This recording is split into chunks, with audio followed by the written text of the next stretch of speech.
Olá, muito bom dia. Estamos aqui reunidos no Europarque em Santa Maria da Feira para este evento que você vê aqui atrás, Fórum BizFeira. E o desafio é muito sugestivo. Reinvenção. O caminho das empresas. Como é que se reinventa empresas, particularmente em momentos muito difíceis como nós estamos a viver? E já agora, perante estes desafios, o que é que os empresários, o que é que os gestores e até aquilo que é o capital intelectual das empresas pode fazer precisamente para reinventar as empresas? Ora, é exatamente isso que nós vamos discutir nos 3 painéis que nos trazem aqui hoje. Eu tenho comigo o Dr. Emílio de Sousa, Presidente da Câmara de Santa Maria da Feira, e temos 2 convidados que vão entrar por via digital a partir de Lisboa. Eu já lá vou a eles.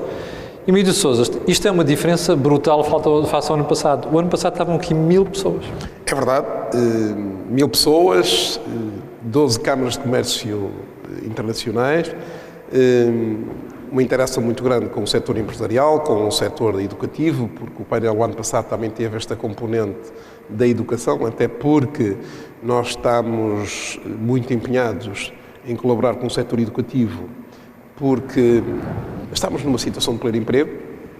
As empresas precisam e não têm. Exatamente. E a certa altura percebemos, com as muitas conversas que eu tenho com as empresas, que já havia alguns setores com falta de mão de obra. E na altura procurámos dar aqui este pequeno impulso também ao setor educativo para perceberem que a questão da empregabilidade tem muito a ver com as necessidades do mercado. E, portanto, esse foi um dos temas que tivemos no ano passado. Tínhamos cá 1000 pessoas. Este ano, por força da pandemia, chegámos a ponderar não efetuar o fórum, mas depois de refletir com a minha equipa, entendemos que era precisamente agora que tínhamos que dar. E fez muito bem. Este sinal e cá estamos. No fundo, queremos dar aqui reinventar-nos também. Eu faço sempre muita questão de me ligar às empresas. Eu quero dar os parabéns porque já disse isto publicamente e costumo dizer publicamente isto que é. Gosto muito das câmaras municipais que, em vez de serem um empecilho para as empresas, são aliadas das empresas. Que é um dos belíssimos exemplos que nós temos é precisamente Santa Maria da Feira. Eu não digo isto para estar aqui a moderar o evento, é uma coisa que já dizia mesmo publicamente. Por exemplo, eu dou como exemplo esta Câmara e dou como exemplo a Câmara do Fundão, por exemplo, que é outro belíssimo exemplo. Eu fiz a questão, quando fui eleito pela primeira vez no final de 2013, eu tenho uma máxima, que tenho sempre presente na minha cabeça. O emprego é a melhor medida social que nós podemos ter para a nossa vida em sociedade. É o emprego. Há muita gente que não percebe isso na política. Eu, resolvendo o emprego, tenho 90% dos problemas sociais resolvidos. Estou liberto com mais meios para os outros 10%. Portanto, quando eu atingo uma situação de pleno emprego, até posso tratar muito melhor a questão do social. Isto foi uma das coisas que eu implementei e que está em pleno. Os empresários, eu hoje à tarde, quando terminar aqui este fórum, esta participação no fórum, vou visitar uma empresa. Faço isto com uma grande regularidade, porque é nas conversas com os empresários e na própria empresa que percebe as necessidades eu dele. Percebo. E tenho este feedback e, dentro do possível, procuro encontrar respostas. Qualquer investidor ou qualquer empresário local ou do país que tenha uma intenção de negócio, seja ampliação, de legalização das instalações, que às vezes não estão bem, quem os recebe sou eu. Portanto, a via rápida vai ter logo o presidente. Depois tenho a minha equipa que acompanham e depois só intervenho quando necessário. Mas a primeira pessoa com quem eles lidam é o Presidente da Câmara. Isto dá-lhes naturalmente uma grande confiança. Eu também com estes contactos percebo quais são as necessidades da empresa e hoje já me debato com a necessidade de ampliar as minhas zonas industriais, por exemplo, porque já não tenho espaços disponíveis. Isso é uma coisa curiosa. Há parques industriais pelo país espalhados que estão às moscas. Aqui já não há espaço. E foram vendidos a preço de mercado. Não foram oferecidos. Eu compreendo que algumas zonas do país, naturalmente, têm que ter uma competitividade diferente. É uma espécie de subsidiação, digamos assim. Exatamente. Compreendo, respeito, e se estivesse nessas zonas faria provavelmente a mesma coisa. Nós aqui, os terrenos são vendidos, procuramos vendê-los ao preço mais baixo possível, mas é o preço de mercado. Há uma série de coisas que eu fiz quando cheguei à Câmara, esta foi a principal, mas outra foi pagar a tempo e horas. Por exemplo, a minha Câmara hoje paga, o prazo médio de pagamentos é 10 dias. 10 dias? 10 dias.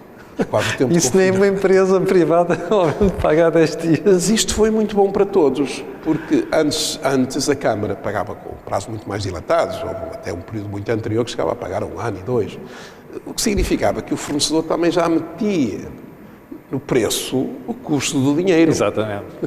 Eu agora tenho preços muito melhores. E agora pode negociar isso, não é? Negociei e consigo comprar muito mais barato. Ó, Sr. Presidente, deixe-me chamar ali o Pedro Brás Teixeira, que é do Fórum para a Contabilidade. Ó Pedro, ouviste o que disse o Presidente da Câmara? Acreditas que a Câmara paga em 10 dias? Isso é um dos problemas que tu costumas levantar nos encontros que vocês têm com os jornalistas para falar dos problemas da economia portuguesa. Isto faz agora não ouvi. Estou a dizer, a questão dos prazos de pagamento é um assunto que está sempre presente nos encontros que o Fórum promove com os jornalistas, normalmente. Exatamente. Portanto, é uma surpresa brutal. Ó Pedro, pode explicar ao nosso auditório porque é que é importante o Estado pagar a horas? Sim. Bom, o Estado, já agora, eu começava por uma parte inicial, que é porque é que é fácil para o Estado pagar a horas? Vamos a isso.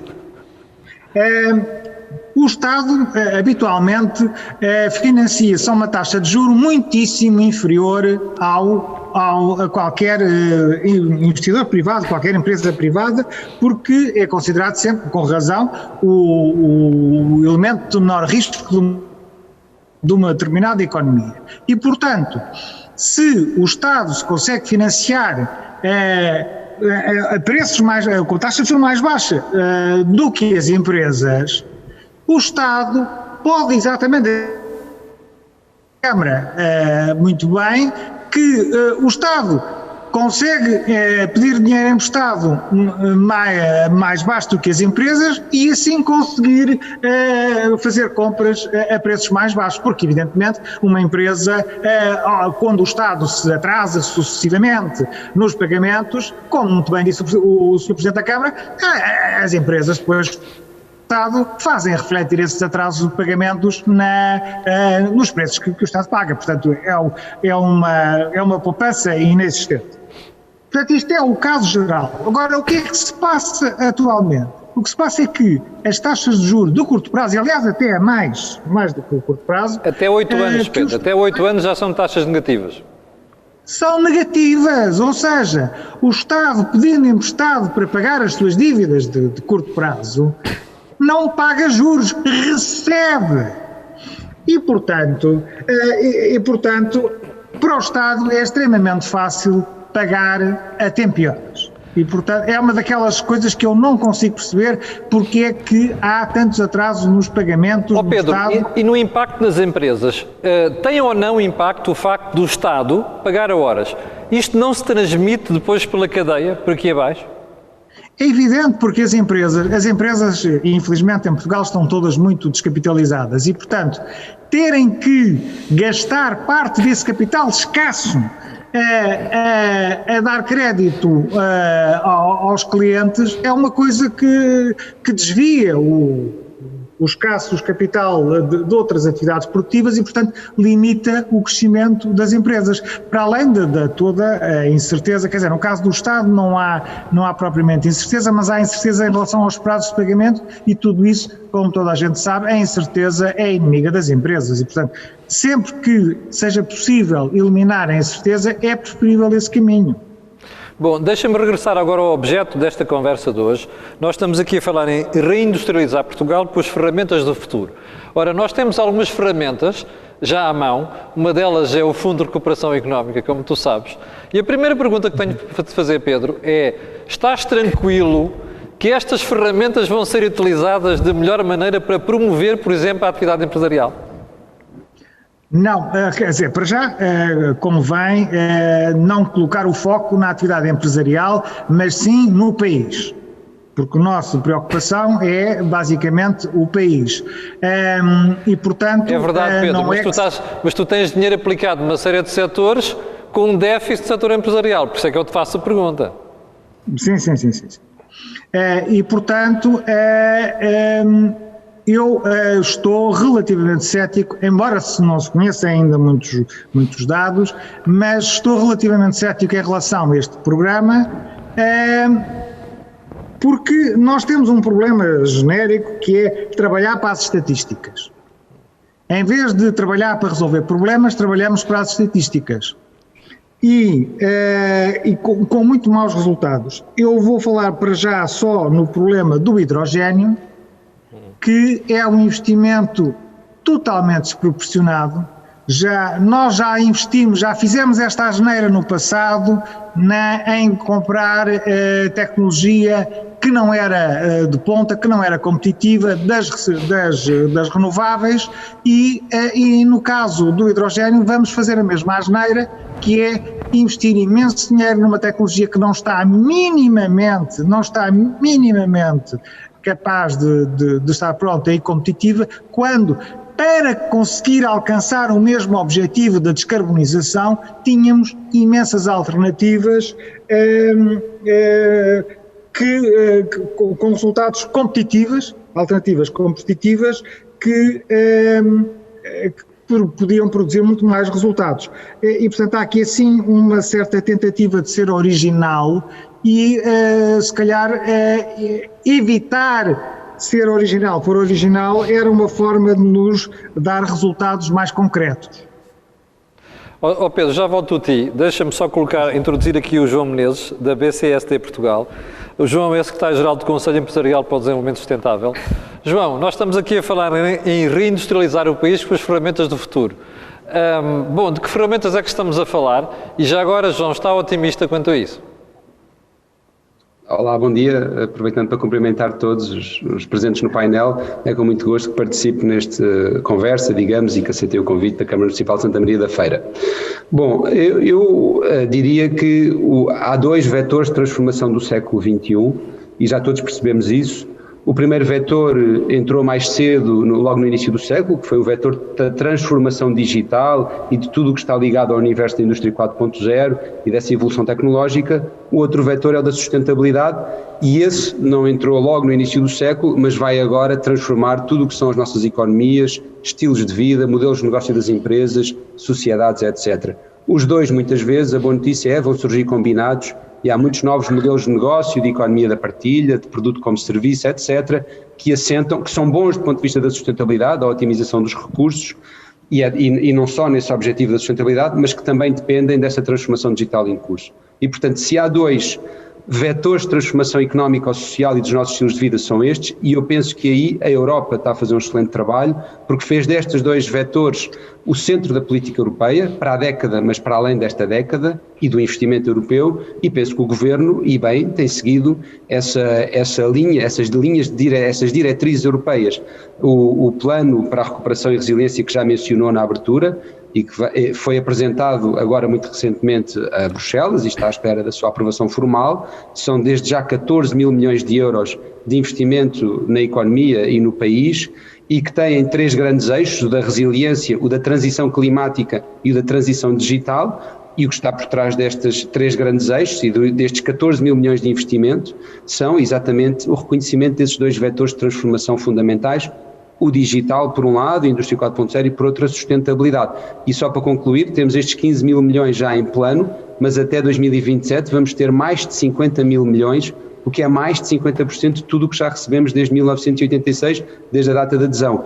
E o que é bom saber é que na anterior crise, 2008-2011, subprime e dívidas soberanas, nós fomos muito eficazes na injeção de liquidez nos sistemas e na economia e em recuperar do ponto de vista económico da crise, mas não reconhecemos as crises anteriores ou maiores do que essa, mais estruturais, que são designadamente as crises climática, a crise da perda acelerada de biodiversidade e de capital natural. E na resposta a esta crise, penso que estamos a ser capazes de responder no curto prazo, injetando liquidez nos sistemas e procurando responder à recessão económica, mas também responder a crises maiores e mais estruturais, que se não dermos resposta, as crises pandémicas e as crises económicas e sociais vão ser cada vez mais frequentes e cada vez mais graves. E, portanto, ainda bem que desta vez estamos a conseguir responder no curto prazo, mas no longo prazo também. Eu estou a reparar que está a pôr muito o acento tónico no valor, no montante, 14 mil milhões, estamos a injetar liquidez no sistema. A minha pergunta agora é de fine-tuning. Acha que estamos a gastar o dinheiro da melhor forma? Porque eu, quando olho para o passado e para algumas situações que nós tivemos, fico com muitas dúvidas que nós como país, não é o Estado, que nós estamos como país, tenhamos alocado os fundos da forma mais racional e correta possível. Está tranquilo desta vez? Eu penso que estou tranquilo por uma razão que é, nós já aprendemos alguma coisa com os erros do passado, certamente, e portanto tenho a esperança de que esses erros não se repitam, tenho a esperança de que as instituições funcionem, temos em construção acelerada, julgo, um banco de fomento, que será um dos veículos desta recuperação económica e do investimento que vai ser feito. Obviamente que há sinais que nos alarmam a todos. No domínio da justiça, por exemplo, tivemos sinais recentes que não nos tranquilizam, mas tenho a esperança de que as instituições democráticas e os princípios do checks and balances, como se costuma dizer, que são essenciais ao funcionamento das democracias liberais e a sistemas saudáveis, digamos assim, funcionem, que as diversas instituições funcionem e que com esse capital de aprendizagem do que não correu bem desde 86, sejamos capazes de fazer desta década a década derradeira, porque não vamos ter outra como esta, nem do ponto de vista dos objetivos da sustentabilidade, porque entramos na reta final, é a década derradeira para atingir uma série de objetivos, nem vamos ter outra vez um envelope financeiro tão avultado. Deixa-me voltar aqui ao Presidente da Câmara. Emílio, uma das atividades ou das características que diferencia esta Câmara das outras, muitas vezes, tem sido a sua preocupação em ir buscar investimento de fora, não é? O Emílio visita frequentemente outros países e vai falando diretamente com as empresas. Esse esforço tem dado frutos? Tem. Muitas vezes não é imediato. Eu já fiz algumas apresentações internacionais, já fiz visitas a alguns países acompanhado de empresários, já fiz, quase que diria, uma promoção ou uma venda do meu território em alguns países, com apresentações daquilo que o território tem para oferecer, e tem resultado. Tem resultado. Nós hoje temos bastante investimento direto estrangeiro, muito da Suíça, França, Alemanha. Nas mais variadas áreas. Das mais variadas áreas, até porque nunca me direciono para um setor em particular. Faço a apresentação do território, as suas características, a sua localização, as mais-valias que tem. Obviamente que procuro sempre dizer o melhor do meu território e tem resultado, porque às vezes demora um ano, às vezes demora 2, mas de seguida surgem essas intenções de investimento e algumas, bastantes até, já estão concretizadas, quer da Suíça, da França, da Espanha e algumas alemãs. Portanto, porque por causa da Suíça, por exemplo, às vezes as pessoas pensam que o suíço é só relógios, é só vaquinhas e chocolates, e não é, não é? Há muita indústria de precisão na Suíça. A Suíça é um país fortemente industrializado, das várias vezes que já lá fui, até porque é próximo. Nós hoje, de avião, vamos de manhã cedo e à noite estamos em casa. É verdade. Mas tem um setor industrial muito forte, a relojoaria, que é amplamente conhecida, o setor alimentar, os chocolates, tudo isso, e nós hoje já temos aqui, por exemplo... E tem tido investimento suíço aqui? Tenho aqui, mesmo aqui ao lado do Europark, a Multiquir, que é uma empresa que trabalha para a alta relojoaria, nas peles nas correias dos relógios em pele de alligator, mas também faz malas de luxo para perfumes, aquelas embalagens que nós vemos. Sim. Muito bonitas, está aqui e está a ampliar, já comprou mais um terreno. Quando o Emílio vai lá fora e faz estas espécies de embaixada a vender o território, a vender o concelho, o que é que eles apreciam mais? Eles, normalmente eu faço já a apresentação muito a pensar no mercado destino. Depois também temos que falar na língua deles, como é óbvio, não é? E muitas vezes passo um pequeno vídeo do território. Quando os consigo trazer cá, seja até numa visita informal, normalmente convido-os sempre a vir, quem mostra algum interesse, eu aí conquisto-os definitivamente. Muitas vezes, também é outra forma que nós temos de chegar ao mercado internacional e ao investidor, a ICEP tem muita procura, tem muita informação. Muitas vezes a gestão que a ICEP faz do investidor é muito fechada. Há aqui, a pergunta típica da ICEP é esta: temos aqui uma empresa internacional interessada em adquirir um terreno de 50 mil metros quadrados. Queiram dizer que tem. Eu não gosto desta abordagem. Pois. Eu digo, sim senhor, eu tenho, mas quero falar com eles, quero que eles venham ver o sítio. Quando eu consigo que eles venham ver o sítio, dificilmente perco o investimento. Porquê? Porque recebo... Atenção, presidentes da Câmara, de outros lados do país, ouçam isto, se faz favor, pode ser que dê jeito. Tenho uma equipa comigo, normalmente ou eu ou alguém do meu staff tem que falar muito bem a língua deles, vamos ver o sítio, mostramos-lhe a cidade, o que é que temos, e eles veem. É diferente de ver uma imagem, uma foto ou uma conversa, de ir ao sítio e perceber, envolvente, perceber o ambiente de negócios. E eu aí raramente perco a oportunidade.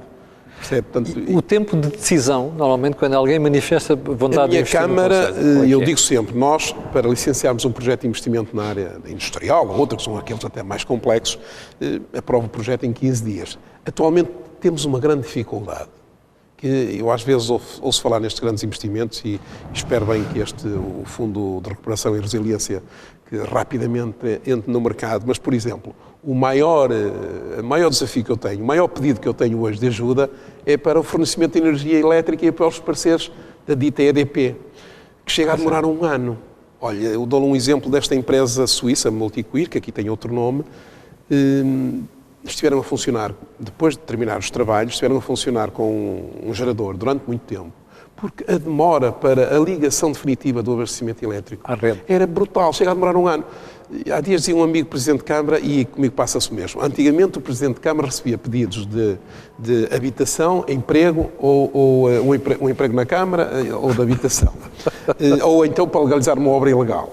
Hoje o Presidente de Câmara recebe pedidos para interceder junto à EDP para as empresas terem abastecimento elétrico. Deixa lá que eu para a semana vou ter uma conversa com o CEO da EDP, vou-lhe transmitir isto. Eu não sei se a culpa é da EDP, desde o parecer até depois à execução da ligação, estamos a falar de meses. A Câmara resolve em 15 dias. Muitas vezes a EDP resolve. O problema é o resto. Pois. Portanto, o que é que eu faço? E eu penso que é uma das mais-valias que nós temos no nosso território. Eu vou sempre atrás deste problema. Se for preciso ligar com o diretor regional do Norte da EDP ou do de Lisboa, eu vou lá. Se for preciso falar com um instrumento de gestão de território, que muitas vezes também são complicados, pela altura, por isto, eu vou lá.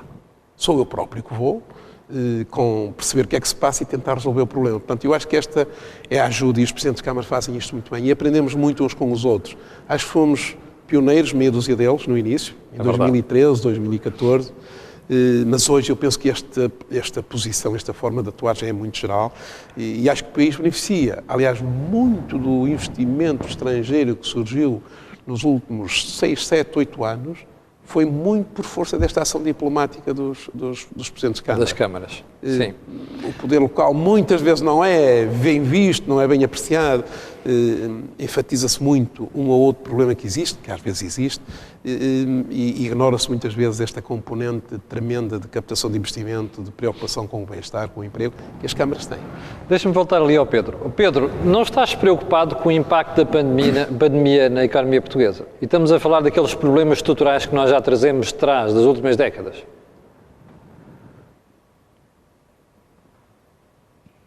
Pedro, preocupado com Vou-te pedir para recomeçares, que não te ouvimos desde o início. Eu estou preocupado com o problema da pandemia em termos conjunturais, claramente, porque vai produzir, já está a produzir, uma recessão muito significativa em 2020 e uma recuperação que todas as entidades prevêem que será relativamente lenta. E, portanto, temos esse grande peso. Depois há um problema específico da pandemia que tem a ver com o setor do turismo, que ganhou uma expressão muito significativa em Portugal nos últimos anos e que é o setor mais atingido e, portanto, e não sabe se vai recuperar completamente e, portanto, se calhar vamos ter que ter uma reconversão da economia portuguesa em relação ao choque da pandemia, ou em relação a outros setores também, provavelmente. Portanto, em termos conjunturais, eu estou certamente preocupado. Agora, em relação aos problemas estruturais da economia, em especial à falta de crescimento económico das duas últimas décadas, eu estou preocupado com a possibilidade de a pandemia esconder estes problemas mais antigos e levar o Governo, em concreto, a preocupar-se apenas com as questões mais concretas e imediatas da pandemia. Só para citar uma questão, o projeto do António Costa Silva não tem uma única palavra sobre a estagnação portuguesa das duas últimas décadas. E, portanto, o problema gravíssimo, o maior problema da economia portuguesa, que tem implicações sobre tudo o resto, sobre a pobreza, sobre os salários, sobre as contas públicas. Eu considero que o maior problema das contas públicas portuguesas tem a ver com a estagnação das últimas 2 décadas. Se não se assume que isto é um problema, nós vamos ignorá-lo, vamos passar ao lado e nessa medida, se a pandemia servir para esconder os problemas estruturais que vinham de trás, então será problemático. Deixa-me ir ao João Menezes, Pedro, já volto a ti, deixa-me ir ao João Menezes, okay. O João está muito otimista. João, e esta questão que o Pedro está a falar agora, que é a estagnação dos últimos 25 anos, aliás, nem é 20 anos, é 25 anos, o que é que tem a dizer sobre isso? Bom, 2 ou 3 coisas. Primeiro, eu penso que, obviamente, os números são esses são os factos, mas nós, se houve uma coisa positiva da última crise que tivemos económico-social, 2008-2011, foi a de que as exportações portuguesas descolaram. E, portanto, a capacidade de atração de investimento direto estrangeiro também melhorou em níveis de maior complexidade e de maior valor acrescentado. Santa Maria da Feira, como há pouco o Sr. Presidente estava João, deixa-me só te perguntar-lhe se esse crescimento das exportações não se ficou a dever ao facto das empresas terem respondido ao desafio que lhes foi colocado. Ou seja, ao bocado o Pedro dizia, nós temos aquele problema estrutural. Só que as empresas portuguesas, quando perceberam que já não tinham mercado interno, foram forçadas a ir para fora. O que está a acontecer agora com esta injeção de fundos que o João falava há bocadinho e que o deixa tranquilo, não pode esconder esses problemas, como dizia há bocado o Pedro. Ou seja, nós neste momento não temos incentivo para fazer outra revolução como fizemos quando as empresas aumentaram as exportações de 28% do PIB para 44%. Sim, de acordo, no sentido em que a dificuldade aguça o engenho e estes fundos, ou esta facilidade dos fundos nos pode instalar e pode criar uma economia mais servil e mais, enfim, menos criativa, menos disruptiva. Concordo com isso, mas também penso que cabe ao Governo, eu lembro muitas vezes do Man on the Moon do Kennedy. Nós estamos num desses momentos em que temos que ser disruptivos. E se o Governo, ou os Governos, ou as instituições públicas, enfim, da política vier esse sinal, claro que nós temos que ser audazes e ambiciosos naquilo que temos de ser capazes de conseguir fazer na década, eu penso que depois os diversos ecossistemas serão capazes de responder à chamada e é uma ótima notícia haver dinheiro na mesa, porque a ideia de que na maior frugalidade nós somos capazes dos gestos mais épicos e mais heroicos, sim, até certo ponto, mas por outro lado é importante haver recursos para financiar essas transições. O Man on the Moon do Kennedy, ele dizia no discurso dele, eu escolho ir à Lua não por ser fácil, mas por ser difícil. Se nós conseguirmos uma mobilização coletiva em torno de algo que vai ser muito difícil, que é sermos capazes de ser uma economia muito mais competitiva, mas também muito mais sustentável, e as duas coisas vão estar cada vez mais casadas, quer do ponto de vista dos consumidores finais, quer do ponto de vista dos investidores, etc. Bom, então esta década foi uma década ganha. E eu não diria que estou otimista, mas estou moderadamente otimista. Temos que dar um sinal de confiança ao que aí vem. Eu penso que este plano, eu penso que as prioridades da União Europeia são as prioridades corretas. Penso que o plano nacional se enquadra bem nessas prioridades. Agora, o diabo está nos detalhes e na implementação. Sejamos nós capazes de implementar convenientemente, mas isso é um dever de cidadania de todos nós, estamos a ter este diálogo, de contribuirmos para essa implementação ser o mais virtuosa possível. Obrigado, João. Voltamos aqui ao palco. Sr. Presidente, está assim tão otimista quanto o João? Não, eu vejo aqui otimismo e também sou otimismo por natureza, mas estou muito preocupado. Primeiro, este conjunto de fundos que vão vir tem que ser bem aplicados. Eu tenho receio, se nós aplicarmos estes fundos, por exemplo, em equipamentos que nos vão gerar despesa futura, que é o que acontece muitas vezes, nós estamos aqui a ter despesa que no futuro não vamos poder suportar. É o meu receio como analista também. É preciso pensar bem naquilo que se vai investir. Eu digo isto, também tenho aqui alguns equipamentos que me dão prejuízo, mas que fazem sentido. Mas quando, por exemplo, nós investimos num equipamento, um museu qualquer, que nos custa 10 milhões. A parte mais fácil é fazer a obra. Pois. O problema é que vamos esquecer aquele a seguir, vai-nos custar meio milhão ou 1 milhão de euros por ano e nós temos que o subsidiar. Portanto, estou preocupado e acho que tem que haver grandes critérios. Há outra preocupação que eu também vejo, e gostei muito do otimismo, mas eu vejo nos últimos anos uma atuação do Governo muito pouco amiga das empresas.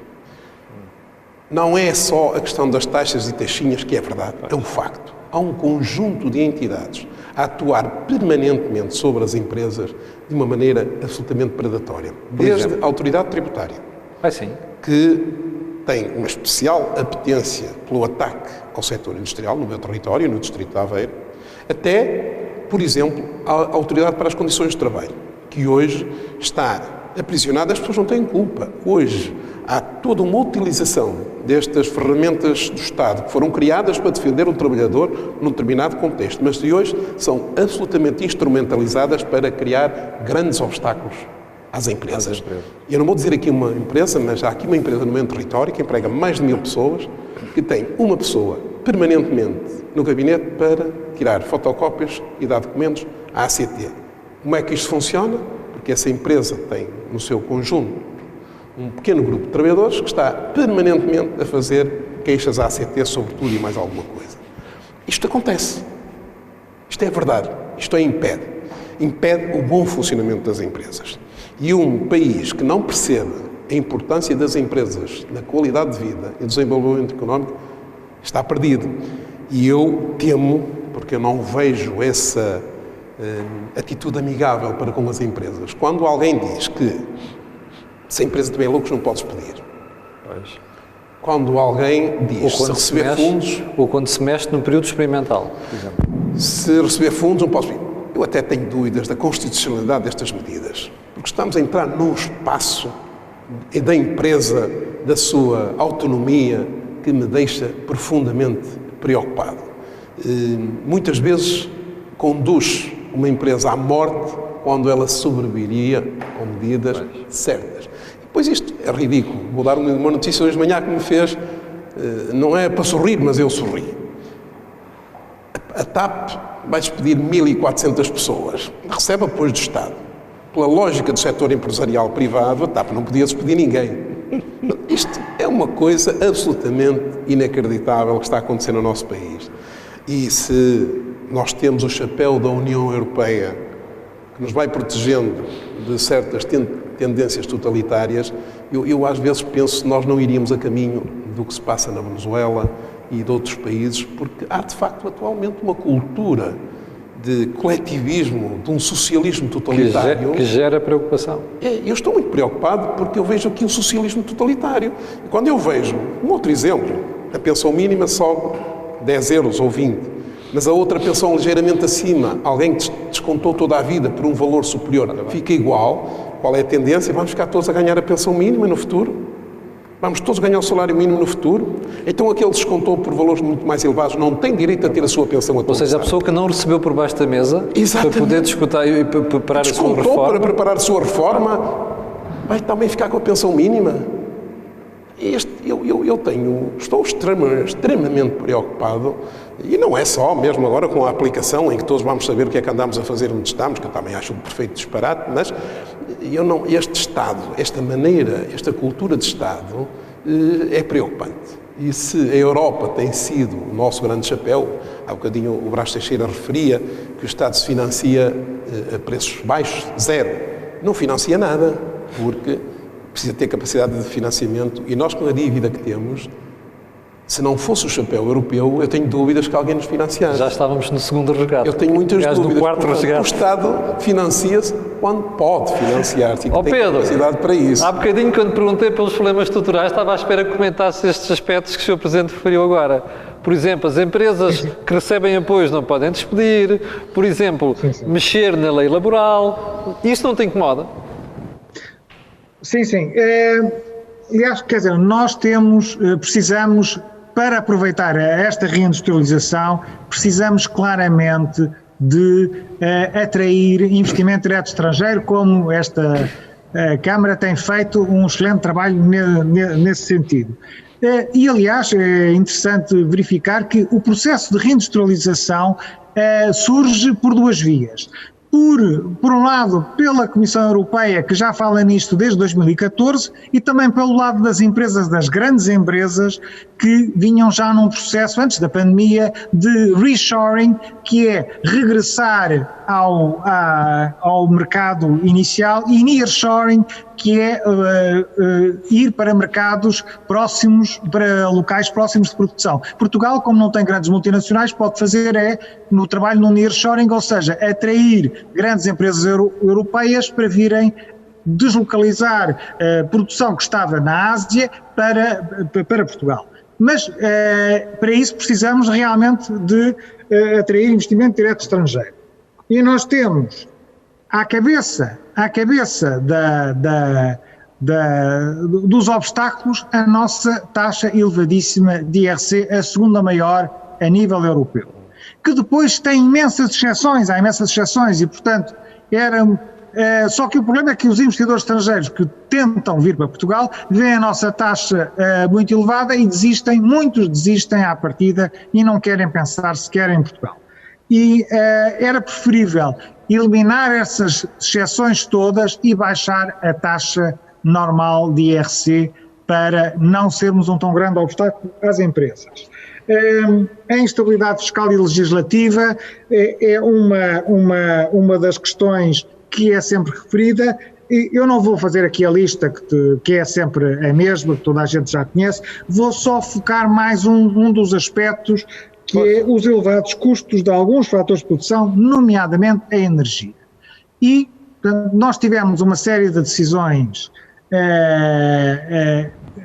eu diria infelizes, porque nós podíamos perfeitamente ter apostado nas energias renováveis com peso e medida, aguardar que os preços de produção caíssem muito como caíram, para depois nos lançarmos com grandes investimentos. Porque o problema da descarbonização do mundo é um problema mundial. Portugal representa 0,15% das emissões totais de CO2. Portanto, nós não vamos mudar a descarbonização do mundo. Isso, a China, os Estados Unidos, os grandes poluidores... Pedro, mas temos metas para cumprir, porque também estamos obrigados a elas.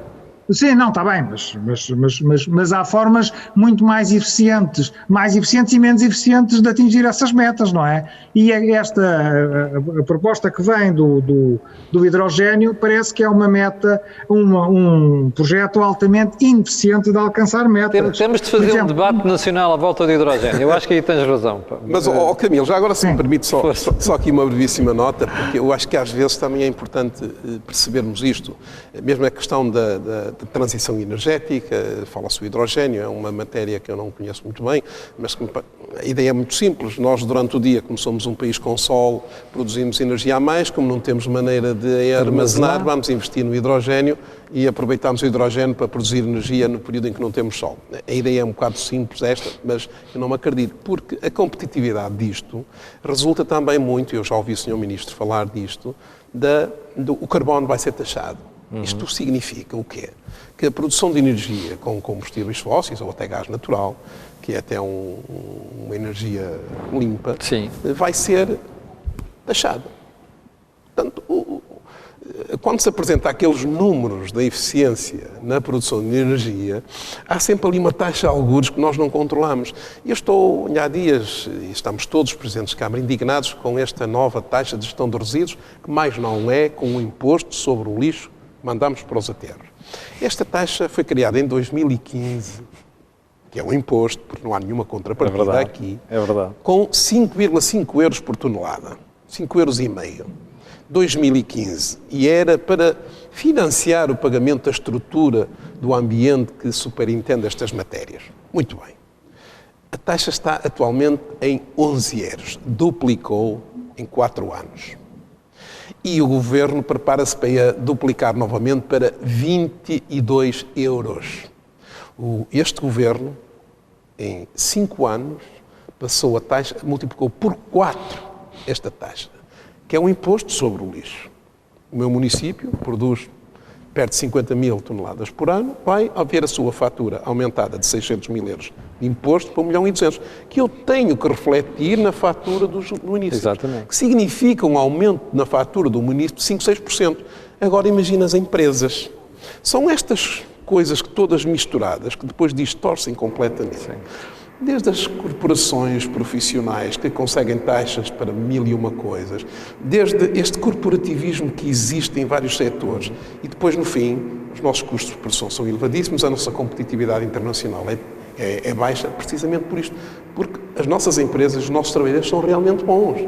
Agora, enfrentar este Estado predador... E sobretudo a instabilidade. Hoje é uma coisa, amanhã é outra. O Pedro dizia há bocadinho a instabilidade fiscal, por exemplo. Todos os anos temos um conjunto de novidades. Basta assistir ao folhetim da aprovação dos orçamentos de Estado. Aliás, este orçamento de Estado é um bom exemplo. Parece que quem dá mais, não é? Sim. Como se isto fosse assim, não é? É verdade. Não é. E não a opção de aplicação correta de recursos públicos. João, vou fechar a ronda consigo, fazendo-lhe uma pergunta que é, o Pedro diz há bocadinho que nós temos eletricidade cara por causa de erros que cometemos com os renováveis. Não tem receio que possa acontecer o mesmo com esta aposta massiva no hidrogénio daqui a 5 ou 10 anos?